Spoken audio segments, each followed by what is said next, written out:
Monsoon ने दस्तक दे दी है, लेकिन इस मौसम में अक्सर तौलिए में से बदबू आने लगती है, जिससे पूरा मूड ऑफ हो जाता है। इतना ही नहीं, निखार पर भी इसका असर पड़ता है।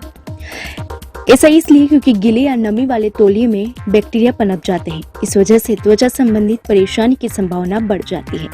लेकिन हर मर्ज की दवा होती है, इसलिए इसकी भी है। आइए जानते हैं इस वीडियो में कैसे भगाए कपड़ों की बदबू को। बाथरूम में नमी होने के कारण तौलिए में बैक्टीरिया पनप जाते हैं और वह बदबू मारने लगते हैं। इसके बाद वहीं टॉवेल का उपयोग त्वचा संबंधित कुछ परेशानी भी हो सकती है, इसलिए तौलिए को बारिश के दिनों में सूखी जगहों पर ही रखें। अक्सर नहाने के बाद लोग तौलिए को कहीं भी फेंक देते हैं। ऐसे में बदबू आना लाजमी है। तौलिए को हमेशा किसी भी स्टैंड या रस्सी पर ही डालें, जिससे टॉवेल का गीलापन सूख जाएगा और बदबू भी नहीं आएगी। बारिश में 2 तौलिए का इस्तेमाल कीजिए और तौलिए को हर 2 दिन में धोते रहिए, जिससे बदबू नहीं आएगी और बैक्टीरिया भी नहीं पनपेंगे।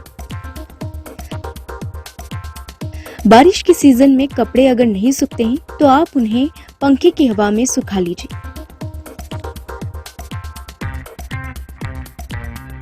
बारिश के दौरान सर्फ का इस्तेमाल थोड़ा अधिक कर लीजिए। साथ ही आप कपड़ों को धोने के दौरान हल्का सा डेटॉल का प्रयोग भी कर सकते हैं। इससे भी कपड़ों में से बहुत कम दुर्गंध आएगी और हल्की बदबू आने पर आप हल्का सा स्प्रे भी कर सकते हैं।